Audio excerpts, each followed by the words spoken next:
Hey, what's up? It's Jim, and today I'm going to talk about the film The Thief and the Cobbler, the Recobbled Cut. And this is the winner for April of my Patreon movie review raffle. If you would like to enter the raffle and have me review a movie of your choice, you can look at my Patreon and check out the rewards, and possibly you could be a winner as well. Now, to be specific, I actually saw the Recobbled Cut Mark III and parts of Mark IV. Various videos of Mark IV were actually taken down as a copyright claim by Miramax, which should annoy anyone who is familiar with this movie. The thing with The Thief and the Cobbler is, if you have ever been around anyone studying animation or who's into animation, this film has always come up. It's always kind of considered a black hole of animation that you can get very obsessed with and very interested in, and no one outside of animation really knows what you're talking about. It's really a big kind of obsession of animators, and while watching it, I started to understand the obsession. But I understand why the obsession is so annoying to so many people, because there's so many different versions. Do you watch the messed up version by Miramax that was released earlier? That's how most people had to sit through this. That was really bad and was messed with from Richard Williams' original version of the film, since it wasn't completed. What was left of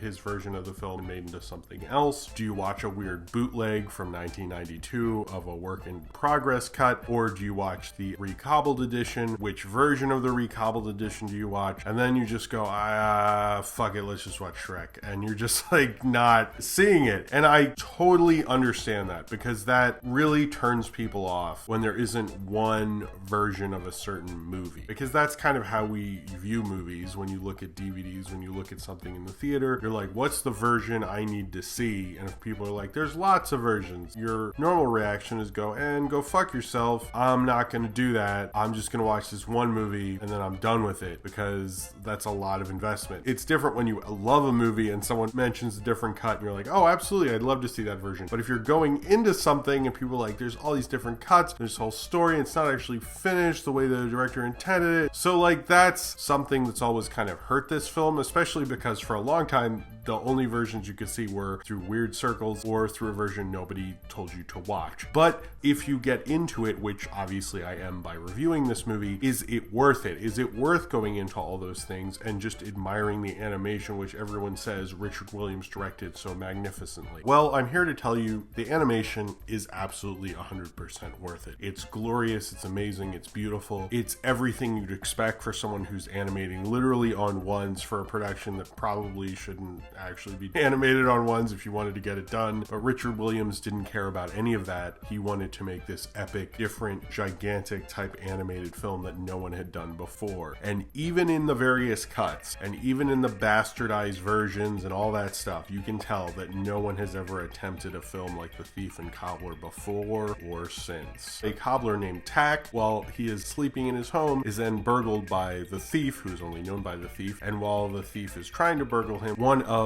Tack's tacks flies out and falls on the ground outside, and then Zigzag, who works for the king, steps on it and immediately wants Tack sent to the prison and off with his head. And of course the king thinks that's kind of ridiculous, but then brings the cobbler to the kingdom, as well as they bring the thief to the kingdom, and the thief wants to steal these golden balls, and the cobbler falls in love with the princess Yum Yum, who also Zigzag wants to marry as well. And there's kind of some hijinks in the castle until the king has a vision that there's an evil army of the One-Eyes who's going to come and attack the kingdom now that the golden balls are gone, once the thief steals them. And then the cobbler and the princess go off to hopefully stop the One-Eyes from coming and destroying the kingdom and stopping Zigzag from his evil plans, or at least that's kind of what it's about. As you can tell, it's kind of a strange movie, and it's a very ambitious movie, not just because it was in production from 1964 and didn't then get released until like the mid-90s. One of the things about this film is both the thief and the cobbler don't say anything the entire movie. Everyone else has lines, but the thief and the cobbler, the titular characters, do not. The cobbler does at the end, who apparently originally was going to be voiced by Sean Connery, but he never showed up, so they found someone else to do it. While I was watching this film, I was very impressed with how just like awe-inspiring it was, and I was just like, wow, this is a very epic, expensive, very well animated film. But then I was also like, this is very ambitious in that, like, who has kind of like silent film comedy in a big motion picture epic like this. Even the biggest live action directors wouldn't think of something like this or have the balls to do it, and people who have like a proven track record who can open a movie just on their name. Richard Williams, although was very respected in the industry and had done all the animation for Who Framed Roger Rabbit, had directed A Christmas Carol for Chuck Jones that won him an Oscar. So he actually had 3 Oscars at a time when most animators who weren't named Walt Disney could even get 1 Oscar. It's like seriously incredibly impressive when you think of the time period he had 3 Oscars. Now it's a lot easier, but unless you're doing animated shorts, well, he won 1 of his Oscars. For the others were special Oscars, which they don't give those out very often. He very much was well recognized, and he did Raggedy Ann and Andy cartoon. He did a lot of great commercials, and I'll put a link to a playlist I found for the person who actually posted the Recobbled Cut Mark IV, which if you watch them, they're like very, very impressive. And Richard Williams' studio came up with the idea of when you have animated characters in a live action setting, you have the shadows underneath them so it fits in better. They came up with that for a Fanta commercial, but then it came over to Who Framed Roger Rabbit. The guy is really a genius animator. You can't take that away from him whether you like The Thief and the Cobbler or not. This film is like so ambitious, it's ridiculous. The documentary about the making of this film, which you should absolutely see, Persistence of Vision, which is kind of an understatement in how much persistence he really had for his own vision, really goes through the whole thing. It is an absolute must-see, especially if you're a fan of The Thief and the Cobbler, and it's a very good documentary, and someone was nice enough to send it to me, so thank you very much. And I really enjoyed watching it, and it has the actual 1992 work print. Since Richard Williams, he's such an amazing animator, some of the animation sequences in this are just awe-inspiring, like particularly the sequence of The Thief and the Cobbler running through the castle is just like amazing. Some of the animation in that, when Zigzag's doing this thing with cards, the animation in that is just gorgeous. Flow-wise, some of the most awe-inspiring animation, frankly, I've ever seen. I honestly can understand if someone says this is over-animated, and not over-animated by subject matter or something, just over-animated by, we're like, holy fuck, dude, you really spent 30 years on this, didn't you? And it really very much shows throughout this film. One of the weirdest things about it is it doesn't have a time period, and another animated film which I previously reviewed, King and the Mockingbird, which had a very long production history as well, but had breaks between them. That one got really butcherized, but then they finally got it back together. I kind of wish The Thief and the Cobbler could have something like that, but it doesn't look like that'll ever happen. But that one had the same feel as well, where like if you started in a certain decade and then they've kept animating it and so forth, and although this film started in the 60s, it was kind of changed so much by the time of the 70s. I kind of look at this as more of a 70s film, and if you watch it throughout the film, it feels very 70s. It almost feels like it probably at the latest should have come out like 2 years before Roger Rabbit happened, and it came out in the 90s. I don't think this kind of animation was really what people were looking for in the 90s. It almost looks like the kind of Yellow Submarine style, but in like a much more like labor intensive, attention to detail type of animation. This animation is so crazy though. I think it kind of brings into something I heard Ralph Bakshi say about John Kay. You can be the greatest animator in the world, but if you're not going to make the delivery date, you're not going to be taken seriously, and it's going to hurt your business. I've mentioned that Ralph Bakshi thing before, but that thing with Richard Williams in this is it never really became a problem until Warner Brothers got involved after Who Framed Roger Rabbit, because obviously he was very high profile. He won these special Oscars, and also, you know, the obvious comparison to Aladdin, it is a little too close to comfort, really. There isn't a genie in it, but there are a lot of similarities, like almost too many. But since this film had become such a legendary thing even at that time, and Richard Williams had talked about it for so long, and actually footage of this film is actually what got him Roger Rabbit, because Spielberg was so impressed. Spielberg was also supposed to help him get a distribution deal. That didn't work out. Anyone who saw it was so impressed by it, and it's very memorable, a lot of those sequences, the very well animated sequences. I think they did rip it off just a certain regard. There's a certain point where your vision has overtaken any kind of sensibleness, and I think Richard Williams wasn't thinking about ways to complete his film. And the thing about making anything artistic is you can have your mammoth big production, but when you get money involved and when you got Warner Brothers involved, he needed to find a way to get this finished. And Richard Williams, although he was a very good commercial animation director, although he had done Who Framed Roger Rabbit and got that done on time, and he had done a feature film with Raggedy Ann and Andy and such, he couldn't seem to manage to do that with The Thief and the Cobbler. And because we have the Recobbled Cut, which kind of reminds me of the Beauty and the Beast work in progress cut, which I believe that was offered to Richard Williams at one point. I've read that before. I don't know how true that is. This kind of reminds me of that, but of course that was to show the process of animation, and this is just kind of all they had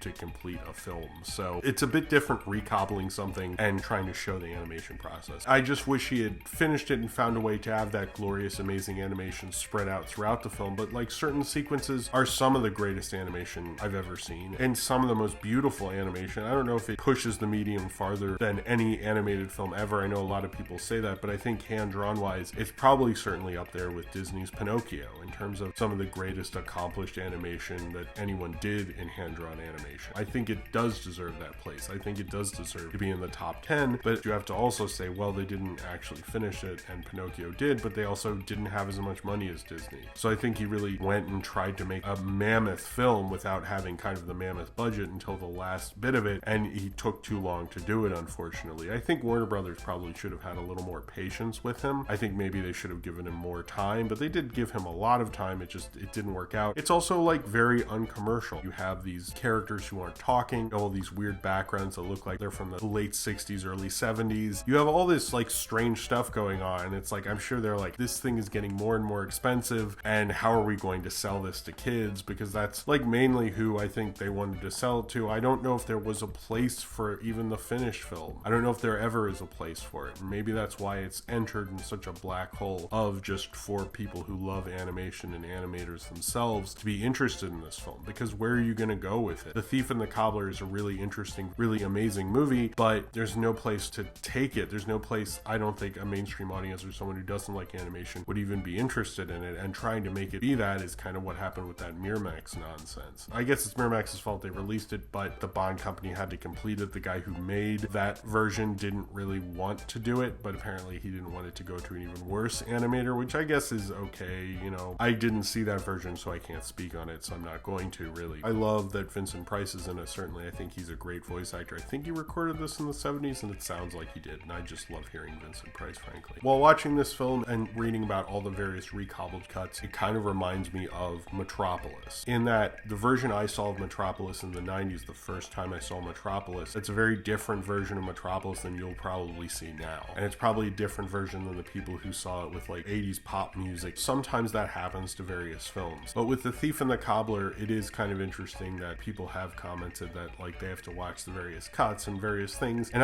I'll rewatch a new cut and new footage they found of Metropolis anytime it happens, frankly. And I've seen various old classic Hollywood films that have to have stills in there and stuff like that. And that's the best we can do, unfortunately, and that's what we have to do. But The Thief and the Cobbler is probably one of the few that happens in animation. It's kind of a rare thing for that medium. Most animated films are finished, or you never hear from them or something like that. This has just ended up becoming a very legendary production. And watching the animation and watching this film, you kind of understand why. Sure, it is a black hole of animation and such, and it is a weird kind of cultish kind of thing, but while I was watching, I was like, you know, this is kind of the only way I'd see animation like this. I don't think anyone really attempted doing animation like this since Disney's Pinocchio. I can't think of anyone else who really has, other than Richard Williams, and I like that he was ambitious enough to do something like this. It's very kind of amazing in a lot of ways that someone went, you know, I'm going to try to make one of the greatest animated films of all time, and I don't know if he actually really did that, since only people who are into animation and animators even really care or even know about it. But his ambition is all on display throughout the Recobbled Cut, and I really do recommend it. If you're wondering, yeah, but is the animation that good?